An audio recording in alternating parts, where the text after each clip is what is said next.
මේ අපි practical session එකේදී ඕගොල්ලන්ව පොඩ මොනිටර් කරා. ඒකෙන් දෙක තුනක් අපි අයිඩෙන්ටිෆයි කරා. එකක් තමයි කොහොමදම මෙන්න නැති කට්ටියක් ඉන්නවා. ඊට අමතරව අමාරුවෙන් හරි මේක ඇදගෙන යන්න ඕනේ කියලා try කරන කට්ටියකුත් ඉන්නවා. මෙතන ඉන්න කිසි කෙනෙක් පැනුම් ඇසිය යුතු කට්ටිය නෙවෙයි, මේ බයිනෝ නෙවෙයි. මම මේ ඕගොල්ලන්ට රෙස්පෙක්ට් එකක් කරන්නේ. හේතුව අර අපරාධේ ඔය වගේ උනන්දුව තියෙන කට්ටියකට තිබිච්ච chance එක ඒගොල්ලෝ නැති කරා. ඒක හරිය කැතයි මේ වැඩේ. මේක වැදගත් විදිහට අරන් යන්න ඕගොල්ලෝ සහාය වුණාට මුලින්ම ස්තුති කරලා අපි අද වැඩේ පටන් ගමු. අපි එදා මම database එකට connect වෙන විදිය සහ ඊට පස්සේ database එකක් මේ අපි virtual box එක connect වෙලා ඊට පස්සේ database එකට connect වෙන විදිය මම ඔයගලට කියා දුන්නා.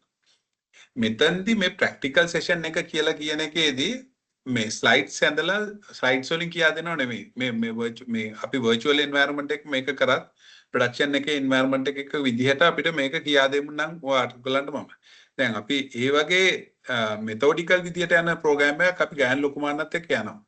ඒ ගෑන් ලොකුමාන්නත් එක්ක යන sessions ටික නෙමෙයි මේක අවිල්ලා අපි practically කෙනිකන් අපි ඕගොල්ලන්ට database environment එකක් කියන්නේ මොකක්ද කියන එක කියා දෙන එකක් තමයි සිද්ධ වෙන්නේ. එතකොට ඕගොල්ලෝ එදා අපි මම හිතන්නේ අපි කතා කරමු කිසිම කරදරයක් නැහැ සර් මට ඔක තේරුන්නේ නැහැ කියලා මැදින් පැන්නට කිසිම ගැටලුවක් නැහැ. මේ ඇත්තම ජොයින් වෙලා මේක හරියට ඕගොල්ලන්ට ඔළුවට ගන්න.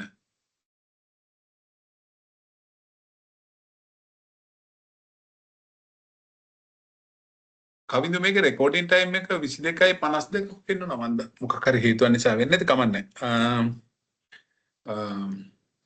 එතකොට අපි මෙහෙම දෙයක් ස්ටාර්ට් වෙලා තිබ්බ හින්දා මම මේ හරි ස්ටාර්ට් හරි මම ස්ක්‍රීන් එක ෂෙයා කරන්න. ස්ක්‍රීන් එක ෂෙයා කරලාම ඔයගොල්ලන්ට පෙන්නන්න මොකද්ද මේක තියෙන්නේ කියලා මට පොඩි වෙලාවක් දෙන්න.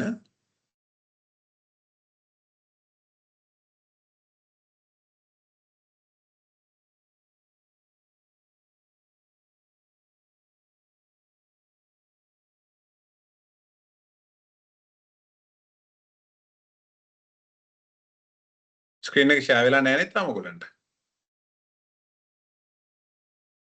ස්ක්‍රීන් එක පේනවද ඔයගොල්ලන්ට? මාව ඇහෙනවද? තාම පේන්නේ නම් නැහැ පොඩ්ඩක්. හරි. නෑ මම මේ ෂෙයා කරන්න නැහුවේ ඒකයි ඉන්න. හරි. entire screen එකම ෂෙයා කරමු. හරි. මේ තියෙන්නේ අපි ඔයගොල්ලන්ගේ අපි හදාගත්ත virtual box එක. ඒ virtual box එකට තමයි දැන් මම මේ login ලා ඉන්නේ. මේකේ මම මේ ඔයගොල්ලන්ට සාමාන්‍ය loading page එකේ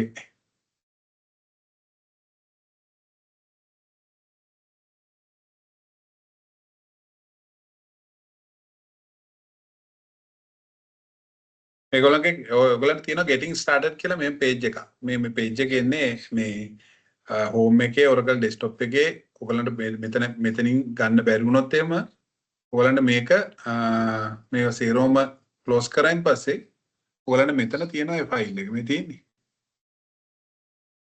තියෙන්නේ ඒක. double click කරාන් පස්සේ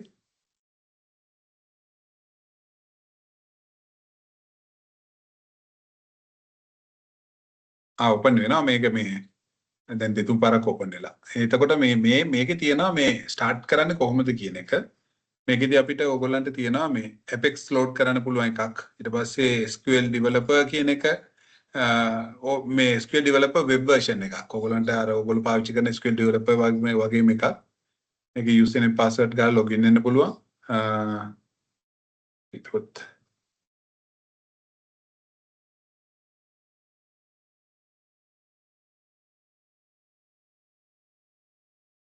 මේක ගැන පස්සේ බලමු. ඒක එච්චර අදාළ නැහැ. එතකොට ඒකේ තියෙනවා ORDS එකක්. ORDS කියලා කියන්නේ Apex instance එකක්. මේ තියෙන්නේ ඒකේ තියෙනවා ඔයාලට පුළුවන් ඒක SQL developer එකකුත් එතනක් තියෙනවා. ඊට අමතරව Oracle Apex එකක් තියෙනවා. මේක අපිට වැදගත් වෙන්නේ මේ Oracle Apex කියන එක. මේකට අපි go කියලා දුන්නාන් පස්සේ Apex login එකක් ඔයගලන්ට එනවා.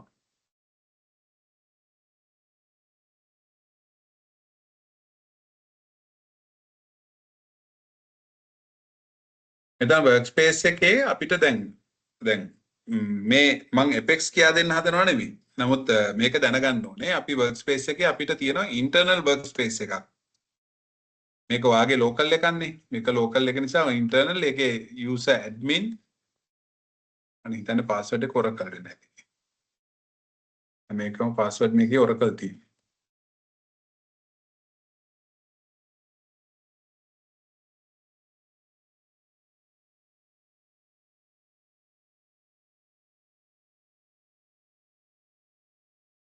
හරි. මේ තියෙන්නේ අපේ මේ Apex මේ workspace හදන internal workspace එක.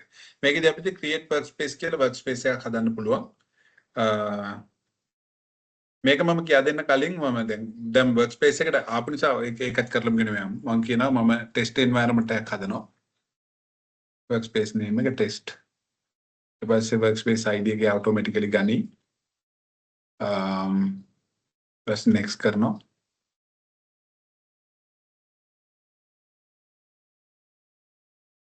existing schema එකක් ගන්නද කියලා නම් මම existing schema එකක් ගන්න කියලා කිව්වොත් schema list down කරනවා අපිට. මම HR schema එකම ගන්නවා. schema password එක අපිට change කරන්න දෙන්නේ නැහැ. ඒක status එක open තියෙන්නේ. next කරන්න. ඒක අපි ඒකත් admin කියලා දෙමු. මම මේකේ password එක මතක් වෙන්න ඕන නිසා මම Oracle කියලාම දෙන්නම්. first name last name අවශ්‍ය නැහැ. email address එක මම admin@abc.com මේක නිකන් sample එකක් විදියට දෙන්නේ.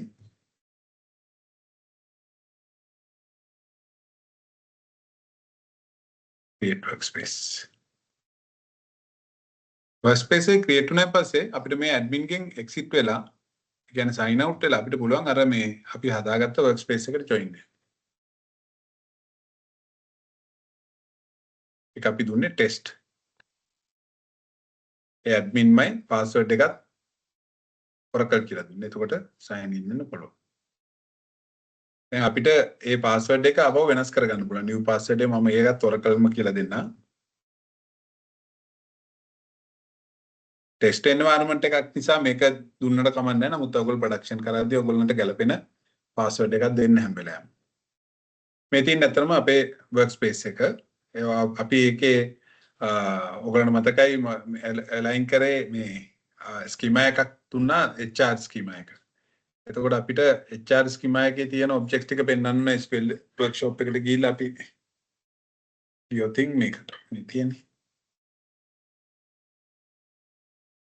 මේ තියෙන්නේ ඒ tables ටික පෙන්වනවා. හරි. දැන් අපිට මේ මම දැන් මෙතන ඔයගලන්ට පෙන්නුවේ මේ virtual box එක ඇතුළේ ඉඳලා කරන වැඩි. ඔයගලන්ට පේනවා මෙතන මම මේ page එකට ගියාම ඔයගලන්ට මම පෙන්නන්නම්. මෙතන තියෙනවා මෙන්න මේ මෙහෙම කියලා එක local host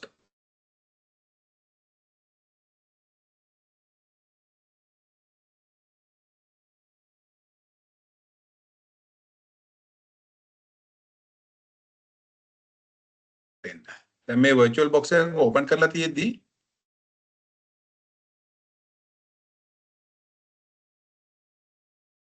අපිට new window එකක් අරගෙන මම මෙතන දුන්නොත් එහෙම ඕක http localhost 8080 ඒ කියන්නේ port එක 8080/ords කියලා දුන්නොත් මේ localhost කියලා කියන්නේ හැම වෙලාවෙම ඒ තමන්ගේ වැඩ කරන ඉන්න environment එකේ තියෙන host එක.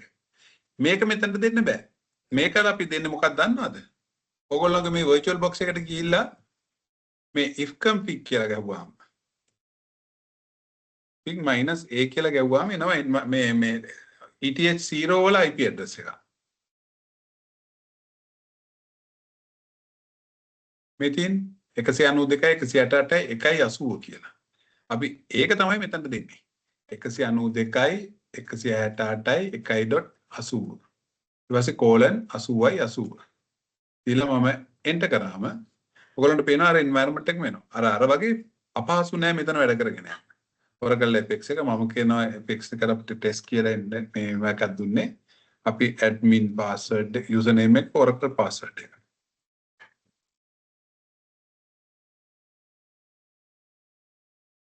sign in වෙනවා. හරි. දැන් ඔයගලන්ට මේකෙන් උනත් ඔයගලන්ට අර object browser එකට ගිහිල්ලා අර SQL developer වගේ වැඩක් කරන්න පුළුවන්. හැබැයි මම මේ කතා කරන්නේ SQL developer අපි පාවිච්චි කරන වෙන වැඩකට. Apex පාවිච්චි කරන තව වෙන වැඩකට. ඒක මම ඔයගලන්ට කියා දෙන්නම්. හරි. අපි දැන් මෙතන අපි කනෙක්ෂන් එක හදාගෙන මේ වැඩ කරනකොට මේ කොහොමද මේ කනෙක්ෂන් එක අපි වැඩ කරන්නේ? දැන් මෙතන මෙතනට අපි හිතමු මම දැන් මේ සේරම ඩිස්කනෙක්ට් කරනවා.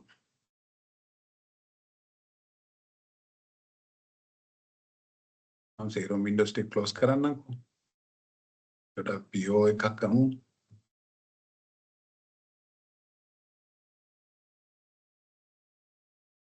හරි. මම දැන් මේකට ගිහිල්ලා right click කරලා properties ගියාම අපිට පේනවා අපේ මේ තියෙන බැටරි.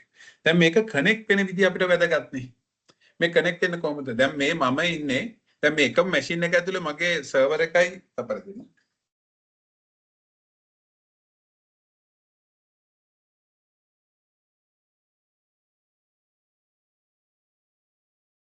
කවිතු මට වතුර එකක් ගෙනලා දෙනවද?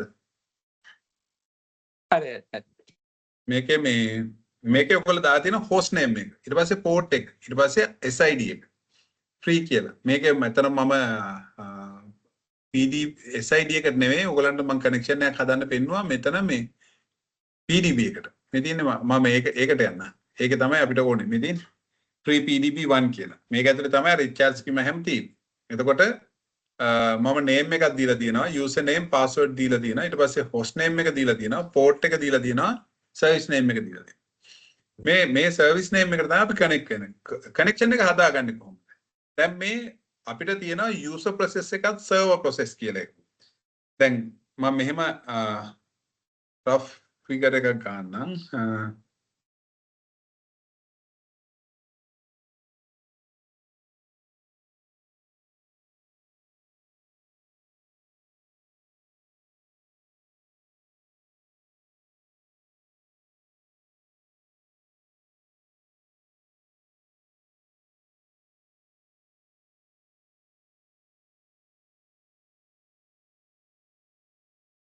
Thank you.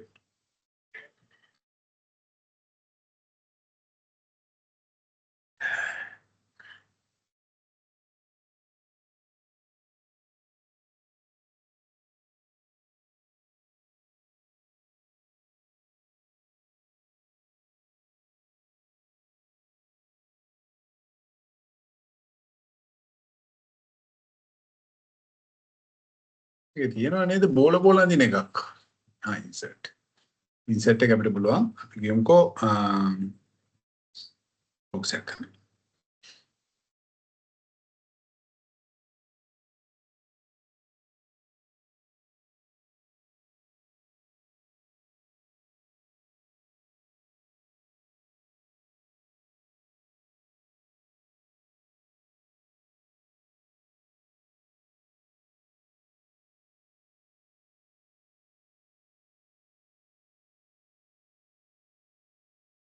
application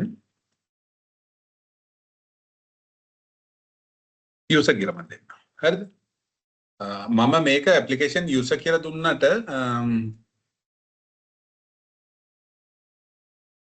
application user. එතකොට application user connect වෙනවා මේකේ මම ඒකත් දෙන්නම්.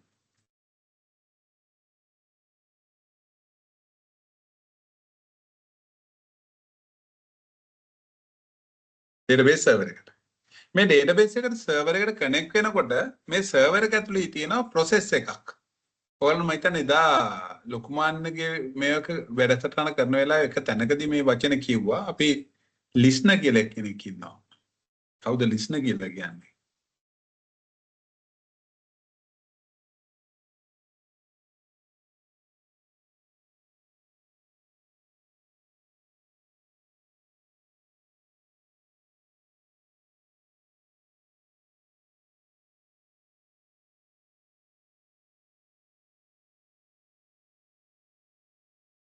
මෙන්න මෙයාට තමයි listener කියලා කියන්නේ. කවුද? listener කියලා කියන්නේ අහුම්කන් දෙන කෙනෙක් ඉන්නවා database server පැත්තේ. ඇහුම්කන් දෙන කියන්නේ හැම වෙලාවෙම ඇහුම්කන් දීගෙන ඉන්නවා යා මේ මොකටද ඇහුම්කන් දීගෙන ඉන්නේ? කවුරු හරි ඩේටාබේස් එකට කතා කරනවාද කියලා. එයා ඩේටාබේස් සර්වරේ ඉන්නේ. එයාට කතා කරනවාද කියලා කනෙක්ෂන් එක ආවම මේකක් ආවම පස්සේ ඩේටාබේස් එකට කනෙක්ට් කරලා දෙන්නේ මෙයා. ලිස්නර්. මම ඔයාලට පෙන්නන්නම් ඒක සර්වර් එක ඇතුලේ. අපි ලිස්නර් කියන එක මෙතන දැක්කොත් මේ තියෙන්නේ LSNRCL මේ තියෙන ලිස්නර්ගේ ස්ටේටස් බැලුවොත් මේ තියෙන්නේ ලිස්නර්ගේ ස්ටේටස්. අපි LSNRCTL මේ කමාන්ඩ්ස් ඔයගොල්ලෝ මතක තියාගෙන ඉන්න ඕනේ. LSNRCTL stat මේකෙන් සර්වර් එක ඇතුලේ අපි ලිස්නර්ව චෙක් කරන එක. මේකට UI පැත්තෙන් මොකුත් නැහැ. ඒක නිසා මේ LSNRCTL stat කියන එක වැදගත් ඔයගොල්ලන්ට. හරි? එතකොට මේ ලිස්නර් අප් වෙලා තියෙනවද නැද්ද කියලා අපි බලන්නේත් ඕකෙම තමයි. මේ ලිස්නර් අපිට පුළුවන් වුණා මේ ලිස්නර් මෙතනින්ම LSNRCTL stop කියලා දාන්න. තේරෙනවද? දැන් ලිස්නර් අප් වෙලා තියෙනකොට ලිස්නර් අප් වෙලා තියෙන්නේ මොන පෝට් එකකින්ද කියලා අපිට පෙන්වන්න මෙන්න මෙතනින් පෙන්වනවා මේ මොන පෝට් එකකින්ද කියලා 1521 එකෙන්. එතකොට එයාගේ මැෂින් එක ඇතුලේ එයා අප් වෙලා තියෙන නිසා ඒක local host. නැත්නම් මෙතන IP එකක් වුණත් දෙන්න පුළුවන් අපිට. අර මම දීපුවා IP එක වුණත් දෙන්න පුළුවන්. එතකොට ඒක හරහා අපිට අප් වෙලා තියෙන සර්විසස් ටික අපිට මෙතන පෙන්වනවා. මම අර සර්විස් නේම් කියලා දුන්නේ. එතකොට ෆ්‍රී කියලා සර්විස් එකක් තියෙනවා. තව ඒකේ මේ ෆ්‍රී සර්විස් එකේ මෙන්න මේ නමින් ෆ්‍රී කියන data instance එකේ මෙන්න මේ නමින් සර්විස් එකක් අප් වෙලා තියෙනවා. එතකොට මේ ෆ්‍රී කියන instance එක යටතේ මෙහෙම ෆ්‍රී XDB කියලා instance එකක් තියෙනවා. ෆ්‍රී කියන ඇතුලේ ෆ්‍රී කියලා සර්විස් ෆ්‍රී කියන instance එක ඇතුලේ ෆ්‍රී කියලා සර්විස් එකක් තියෙනවා. ෆ්‍රී කියන එක ඇතුලේ ෆ්‍රී PDB1 කියලා එකක් තියෙනවා. මෙතනින් අපි යූස් කරන්නේ මෙන්න මේ කියන කෑල්ල. ඒතකොට ෆ්‍රී PDB එක ඇතුලේ ෆ්‍රී ඉන්ස්ටන්ස් එක ඇතුලේ ඉන්ස්ටන්ස් කියලා කියන්නේ අපි මේ හදාගත්ත සර්වර් එක ඇතුලේ රන් වෙන ඩේටාබේස් ඉන්ස්ටන්ස් එක. මම ඉන්ස්ටන්ස් එකයි ඩේටාබේස් එකයි කියලා කියන්නේ මොකක්ද කියන එක පැහැදිලි කරන්නම්. ඒක කවදාද අතක මම පැහැදිලි කරේ නැත්නම් ඔයගොල්ලෝ පැහැදිලි කරලා ආගෙන් ආන්නේ. ඉන්ස්ටන්ස් එක ඇතුලේ රන් වෙන ඩේටාබේස් එක තමයි free PDB1 කියලා කියන්නේ. පැහැදිලිද? එතකොට මේකට තමයි අපි කනෙක්ෂන් එක හදාගන්නේ මෙන්න මේ කියන SQL developer හරහා. එතකොට අපිට ඕන නමක් මෙතන දෙන්න පුළුවන්. ඒක අපිට referential මේ මෙතන දෙන referential name එක තියෙන්නේ. එතකොට ඒක database type එක Oracle. හරිද? මේක PostgreSQL උනත් connect වෙන්න පුළුවන් මම හිතන්නේ. ඊට පස්සේ අපි දෙනවා authentication type එක default. ඒක අපේ username එක system. ඊට පස්සේ password එක අපි මේකේ දුන්නේ Oracle කියලා. මේ අපේ ඕගොල්ලන්ගේ හැම password එකක්ම ඔය virtual box එක ඇතුලේ නේ ඒවා සේරොම Oracle කියලා එන්නේ. ඊට පස්සේ connection type එක basic කියලා දෙනවා. මේකේ connection type ගොඩක් තියෙනවා. මේ cloud එකේ database එකකට connect වෙන විදිය, ඊට පස්සේ custom JDBC එකක් කරා connect වෙන විදිය, එක එක ආකාරවල වලට connections හැදෙන්න පුළුවන්. ඒ කියන්නේ security level අනුව ඕක වෙනස් වෙනවා. SSH level වලින් යන්න පුළුවන්, TNS වලින් යන්න පුළුවන්. cloud වල එකක් තියෙනවා, wallet file එකක් ඕනේ. මේකේදී අපි කරන්නේ basic. basic එකේදී අපිට මේ network එක අපිට open. network එක open මේ port එක හරහා 1521 කියන port එක port එක කියලා කියන්නේ ඔයගොල්ලෝ වරාය කියලා කියමු හිතමුකෝ. ඒ කියන්නේ රටකට ඇතුල් වෙන්න තියෙන port ඒ කියන්නේ මේ කියන්නේ authentication අරගෙන ඇතුල් වෙන්න තියෙන තැන port එක කියලා කියන්නේ අපි වරායක් වෙන්න පුළුවන්, airport එකක් වෙන්න පුළුවන් රටකට ඇතුල් වෙනවා වගේ database එක ඇතුල් වෙන්න තියෙන port එකක් තමයි 1521 කියලා කියන්නේ. හරිය නිකන් අපි මේක නිකන් හිතමු කොළඹ වරාය කියලා 1521 කියලා කියන්නේ. 1522 කියලා එකක් දෙනවා. එතකොට ඒක ගාල්ල වරාය වෙන්න පුළුවන්. 1523 කියලා එන්න පුළුවන් ඒක කට්නායක එයාපෝට් එක වෙන්න පුළුවන්. එතකොට මේ ගොඩාක් පෝට් අරින්නේ නැහැ. ඒක පෝට් එක ඩේටාබේස් එකට අරින්නේ. එතකොට 1521 ඊට පස්සේ ඒක හරහා යනකොට මොන සර්විස් එකකටද කතා කරන්නේ? ඒ පෝට් එක ඇතුලේ තියෙන පුළුවන් මම මල්ටිපල් සර්විසස් පෙන්නුවේ. ඔයා යන්න තියෙන අර කම්පැනි එකට. ඔයා මේ අදාවනම් ඔයා යන්න තියෙන අර කම්පැනි එකට තමයි යන්න තියෙන්නේ කියලා අපි එයාව යවනවා මෙන්න මේ කියන free PDB1 කියන ඩේටාබේස් එකට. මේක අපි ටෙස්ට් කරලා බලමු වැඩ කරනවද කියලා.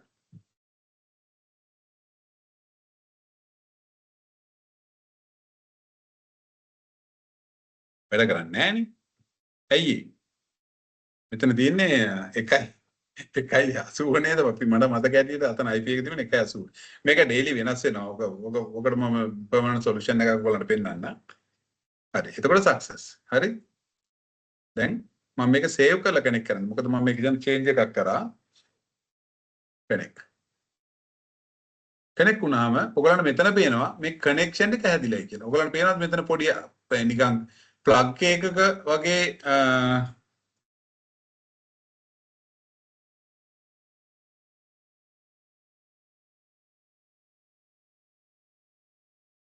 මේ මෙතන පේනවා ප්ලග් එකක් වගේ එකක් පේනවා ඔයගලන්ට පේනවද? ඒ කියන්නේ කනෙක්ෂන් එක දැන් එස්ටැබ්ලිෂ් වෙලා තියෙනවා කනෙක්ට් වෙලා ඉන්නේ. පැහැදිලි නේද? ඊට පස්සේ කනෙක්ට් වෙලා අපිට කනෙක්ෂන් එකේ වැඩ කරන්න අපිට මේ සෙෂන් එකක් කරලා දීලා තියෙන සෙෂන් එකක් කරලා දීලා ඒක කමාන්ඩ් එක්සිකියුට් කරන්න අපිට මේ ඩේටාබේස් එක ඕපන් කරලා තියෙනවා. අපි select star from මම dual කියලා එකක් ගන්නවා. dual කියලා කියන්නේ අපේ මේක ඇතුලේ තියෙන pseudo table එකක්. pseudo table එකක් කියලා කියන්නේ නිකන් temporarily තියෙන එකේ column එකක් තියෙන ඒ dummy කියන column එක විතරයි. අපිට ඕකේ එක එක වැඩ වලට පාවිච්චි කරන මේ dual කියන එක ඔයගොල්ලෝ ඉස්සරහදී පාවිච්චි වෙයි. සාමාන්‍යයෙන් select එකක් ලියද්දී ඉතින් අර ප්‍රැක්ටිස් එකක් තියාගන්න මේ විදිහට ලියන්න. හරි. දැන් අපි ඉන්නේ දැන් කනෙක්ෂන් එක හැදිලා තියෙනවා. මට කියන්න කනෙක්ෂන් එක හැදිලා තියෙන්නේ මොන යූසර් යටතේද මේකේ? අවිදු කතා කරන්න එපා. තව කවුරු හරි කතා කරොත් තුරු ටික මම කරගෙන යනවා.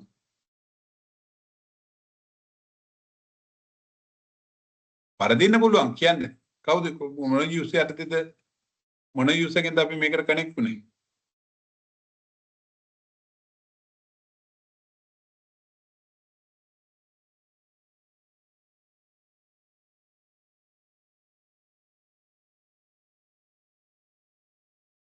ඇයි චතුර කටහරලා කියන්නේ චතුර කවුද කියලා? චතුරගේ උත්තරේ හරි. ඇයි කටහරින්නේ නැත්තේ?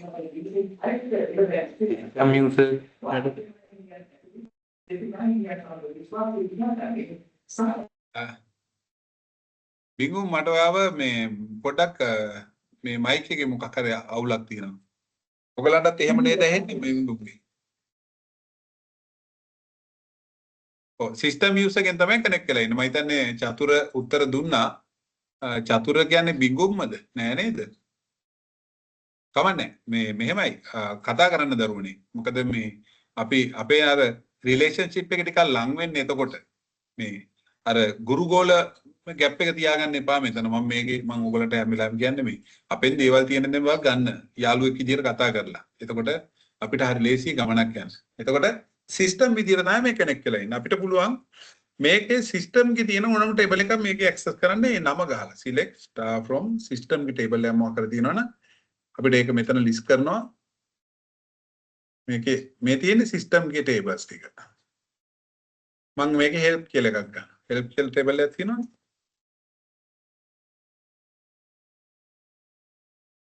මේ තියෙන help ටේබල් එක. ටේබල් එකේ එක ඉන්ෆර්මේෂන් තියෙනවා. ඊට පස්සේ මම කිව්වොත් තව ටේබල් එකක් තියෙනවා. මොකක්ද දන්නේ මේ සිස්ටම් ගේ ටේබල් නේ. මේ සිස්ටම් කියලා කියන්නේ ටච් කරන්න ඕනේ නැති යුසර් කෙනෙක්. ඒකත් හොඳට මතක තියාගන්න ඈ. select එක ගෙවුවට ගන්න අප්ඩේට් නම් ගන්න එපා මේවට. ඒ වැඩේට නෑ. හරි? එතකොට අපි දැන් හිතන්නකෝ මට මේකේ වැඩ කරගෙන යද්දී මට දැන් සිස්ටම් එකේ විතරයි ලොගින් තියෙන්නේ. අපි කියමු DBA කෙනෙක් කියලා. අපි දැන් මේ පුරුදු කරන්නේ DBA ලා. DBA ළඟ අනිවාර්යයෙන්ම සිස්ටම් එකේ යූසර්නේම් පාස්වර්ඩ් තියෙනවා. ඒගොල්ලෝනේ ඒකේ ඕනලා ඒ කියන්නේ ඩේටාබේස් එකේ ඕන කවුද DBA. එයාට ෆුල් රයිට්ස් තියෙනවා. ඒකනේ ඔය DBA කියන ජොබ් එක හයි රිස්ක් ජොබ් එකක් කියලා කියන්නේ. ඔයගලන්ට ඕන ඇක්සස් එකක් තියෙනවා. එතකොට හැබැයි ඔයා HR කියන යූසර්ගේ පාස්වර්ඩ් එක දන්නේ නැහැ. අපි කියමුකෝ HR ගේ ටේබල් එකක් අපිට ඇක්සස් කරන්න ඕන. ඔයාලට පුළුවන් ඇක්සස් කරන්න. select star from hr.employee කියලා දෙන්න පුළුවන්.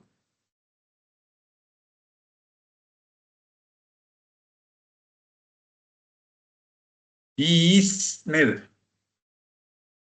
employees hr.employees. හැබැයි ඔයාට මේ හැම වෙලාවෙම මේ HR කිය දීදී ඉන්න බෑනේ. ඔකට තියෙනවා Oracle ගේ පොඩි කමාන්ඩ් එකක් alt session කියන කමාන්ඩ් එක පාවිච්චි කරන ගොඩක් දේවල් තියෙනවා. alt session, alt database, alt system කියලා කමාන්ඩ් වගක් තියෙනවා මේ alter session කියලා කියන්නේ මේ දැන් ඔයාලට ඇරලා දීපු area එක තියෙන්නේ. දැන් මේ ඇරලා දීපු area එක තියෙන්නේ ආසිරි කියන මට විතරයි. මේ මට හදලා දීපු area session එක. මේ session එකට related parameters ටිකක් අපිට මේකේ වෙනස් කරගන්න. alter session set current current schema equal කියලා මම HR කියලා දෙනවා. මේකට සමහර කට්ටිය සිංගල් කෝට්ස් දාලා දෙනවා. එහෙම දෙන්නේ නැහැ. සම්පූර්ණ නම තමයි දෙන්නේ. මම මේක එක්සිකියුට් කරාම සෙෂන් ඕල්ටර් වෙනවා. මේ සෙෂන් එකේ දැන් කරන්ට් ස්කීමා එක විදියට ඉන්නේ කවුද? අර සිස්ටම්ට මේකේ ෆුල් රයිට්ස් තියෙනවා. ෆුල් රයිට්ස් තියෙන කට්ටියට විතරයි මේක කරන්න පුළුවන් ඈ. ඒ කියන්නේ අපි හිතමුකෝ සිස්ටම් නැතුව අනුර කියලා යුසර් කෙනෙක් ඉන්නවා කියලා. අනුර කියන යුසර්ට එම්ප්ලොයි HR ගේ රයිට්ස් දීලා තියෙනවා. එතකොට එයාටත් කරන්න පුළුවන් HR schema එකට alter session යන්න පුළුවන්. alter session ගිහිල්ලා එයාට select star from employees කියලා ගහන්න පුළුවන් HR dot නැතුව. දැන් ගෙවුවොත් වැඩ කරනවා. එතකොට අපි session එකක් change කරගන්න ඔන්න ඔය ආකාරයට තමයි අපි වැඩ කරන්නේ. සාමාන්‍යයෙන් DBA ලගේ දැන් මේ අපේ දැනට ඉන්න DBA ලා දැන් මේ මෙච්චර කාලයක් මේ DBA administration කියන job එක කරපු DBA ලා ඔය ටේබල් ගැන බලන්නේ නැහැ. ටේබල් මොනවටද බලන්නේ? ටේබල් කරන්නේ ඇප්ලිකේෂන් පැත්තේනේ. එහෙම නේද? ඒ කියන්නේ ටේබල් මොකටද අපිට? ටේබල් එකක් තිබුණයි කියලා මේ වැඩක් ඇති එකක් වෙන්නේ නැහැ නේ අපිට ඕනේ අපිට ඕනේ මේ database administration කරන්න. මොනවද database administration කියලා කියන්නේ? table space වල ඉඩ තියනවද නැද්ද? හරිද? දැන් ඒව ඔටෝමේට් වෙලා තියෙන්නේ ටේබල් ස්පේස් එක ඊට මදි වෙච්ච ගාම අපිට පුළුවන් ස්ක්‍රිප්ට් කරලා මේ ස්පේස් එක වැඩි කරන්න. ඒව ඔටෝමේට් වෙනවා. ඊට පස්සේ තව මොනවද තියෙන්නේ? ඊට පස්සේ ටේබල් ස්පේස් වැඩි වෙන ඒවා. ඊට පස්සේ ඩේටාබේස් මයිග්‍රේට් කරන දේවල්. ඊට පස්සේ බෑකප් ගන්න දේවල්, බෑකප් රිස්ටෝර් කරන දේවල්. ඕවා කොහේ හරි ලියලා තියෙන දේවල් නේ. දැන් ඔයාට ගියමුකෝ බෑකප් එකක් ගන්න අපි ගියමුකෝ බෑකප් එකක් ගන්න දන්නේ නැහැ. මොකද කරන්නේ?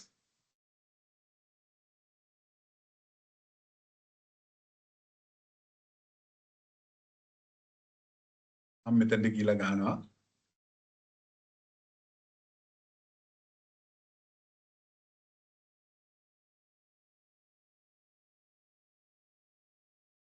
එහෙම නෙමෙයි ගහන්නේ. ආර්මෙන් බෑකප් හරි මොකක් හරි ගහන එකක් ගන්න. මේ තියෙන ડોකියුමන්ටේෂන් මම හිතන්නේ රිසල්ට් එක කීයක් ඇවිල්ලා තියෙනවද? මේක රිසල්ට් ආපු ප්‍රමාණය වෙන්නන්නේ නැද්ද?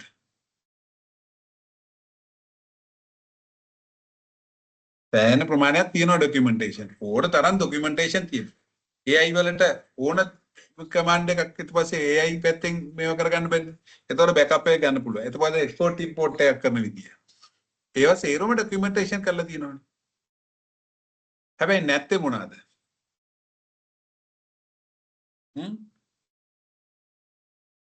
DBA කෙනෙක් වුණාම මම මේ කියන්නේ දැන් ඕගොල්ලෝ DBA කෙනෙක් විදියට ඕගොල්ලන්ගේ රෝල් එක ප්ලේ කරන්න හිතාගෙන ඉන්නවනම් එකක් තමයි එකක් ඕගොල්ලන්ට යන්න පුළුවන් performance tuning පැත්තේ. නැත්තම් ඔය මේ application optimization. දැන් ඔය ඉස්සරහට එන්නේ නැහැ මේ traditional විදියට DBA රෝල් එක.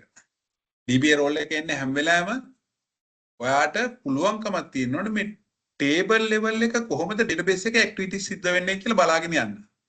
ඕක ඇප්ලිකේෂන් ඩෙවලොපර්ස් ලට බෑ කරන්න. ඔය DevOps පැත්තේ කරන කට්ටියට DevOps කරනවා නම් DevOps කරනවත් එක්කම මේ ඩේටාබේස් ඇඩ්මිනිස්ට්‍රේෂන් කරනවා නම් ගොඩක් හොඳයි අතර. එතකොට යාට ලොකු විසිබිලිටි එකක් තියෙනවා මේ ඇප්ලිකේෂන් ප්ලස් මේ ඩේටාබේස් එකත් එක්ක. එතකොට මෙන්න මේ කාරණා ටික දැනගන්න ඔයාට මේ ඩේටාබේස් එක ඇතුලේ තියෙන ඩේටා බලන්න ඕනේ. ඩේටාම බැලිල්ල නෙමෙයි මේ ඩේටාම විතරක් නෙමෙයි. දැන් අපි කියමුකෝ කවුරු හරි ඇප්ලිකේෂන් යූසර් කෙනෙක් කියලා මේ ටේබල් එක දිහා බලන දැන් ටේබල් එක දිහා බලන විදිහට නෙමෙයි මම මේ ටේබල් එකක් දිහාට බලන්නේ. දැන් මම මේ ටේබල් එක දිහා මෙහෙම බලාගෙන යනකොට මට පේන දේවල් දෙක තුනක් මම ඔයගලන්ට කියන්නද? ඔයගලන්ට පේනවා මේ employee ID එක unique, first name, last name, email ඔවා හැම එකම unique. phone number unique, hire date එකත් unique. ඊට පස්සේ job ID එක unique නෑ. ඒවා මොනවාද ඒවා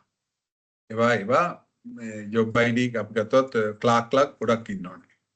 ඊට පස්සේ රෙප්ලා තව ගොඩක් කට්ටිය ඉන්නවා. ඒ වගේ එක එක කැටගරිස් ඉන්නවා. ඊට පස්සේ සැලරි එක යුනික්. ඒ වගේ මම දකිනවා මේවා මේ විදිහට තමයි දකින්නේ. තේරුණාද?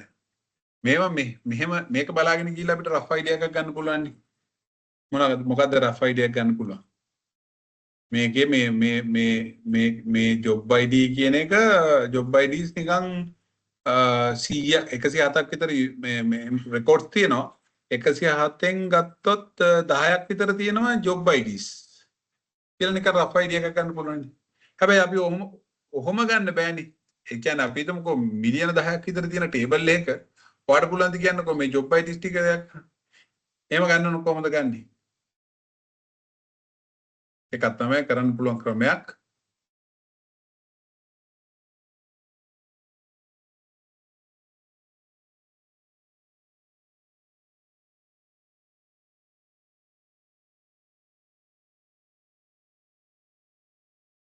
job IDs 19ක් තියෙනවා. count distinct job ID 19.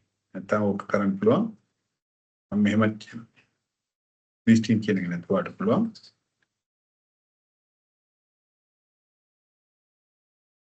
group by කියලා group කරනවා job ID එකේ.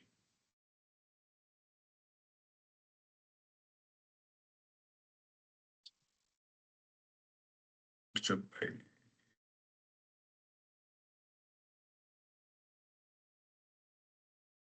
එතකොට රෙකෝඩ් 19ක් වෙන. එතකොට අපිට එකකින් ගන්න පුළුවන්. නැත්නම්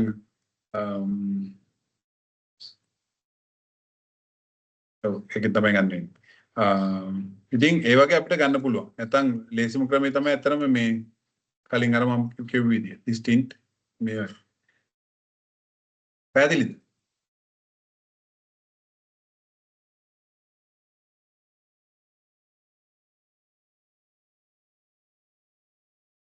පැහැදිලිද? ඔව් සර්.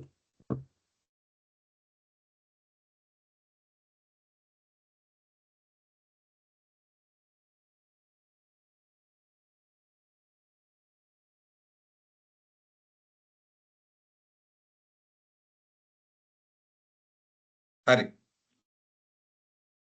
දැන් අපි යමු ප්‍රැක්ටිකල් කතන්දරයකට. දැන් මේම ටේබල්ස් ටික තියෙනවනේ. ටේබල්ස් කීයක් තියෙනවද? අපි HR ගේ ළඟට යන්න ඕන. අපිට මේක පුළුවන් අද users කියලා ගිහලා HR user ගේ expand කරගන්න මෙතන. expand කරගත්තාම අපිට tables ප්‍රමාණය පෙන්වනවා මේකෙන් tables ටික. countries, departments, employee, job history, jobs, location, regions. නැත්නම් සාමාන්‍ය අපි DBL විදියට මේම graphical tools තිබිච්ච නැති කාලේ අපි කරන්නේ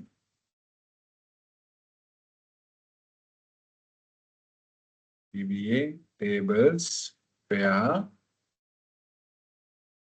owner මේ DBA tables වල owner කියලා equal දෙනවා අපි කවුද HR.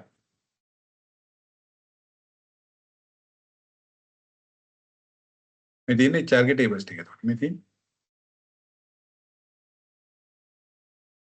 මේකට වැඩි ගොඩාක් details මෙතන තියෙනවා අපිට ඕන කරලා.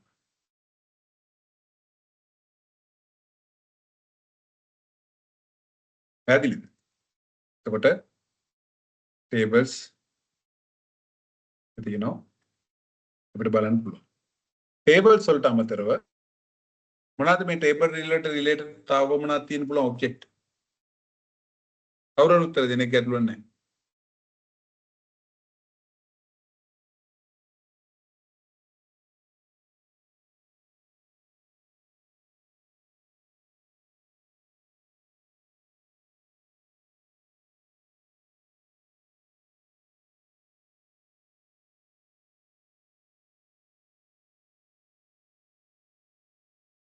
මොනවද තියෙන්න පුළුවන් object? කවින්දු පොඩ්ඩක් රෙකෝඩින් එක පවුස් කරන්නකෝ. මට විනාඩියක් දෙන්න මම විනාඩි දෙකක් දෙන්න මම විනාඩි දෙකෙන් එනවා ඈ.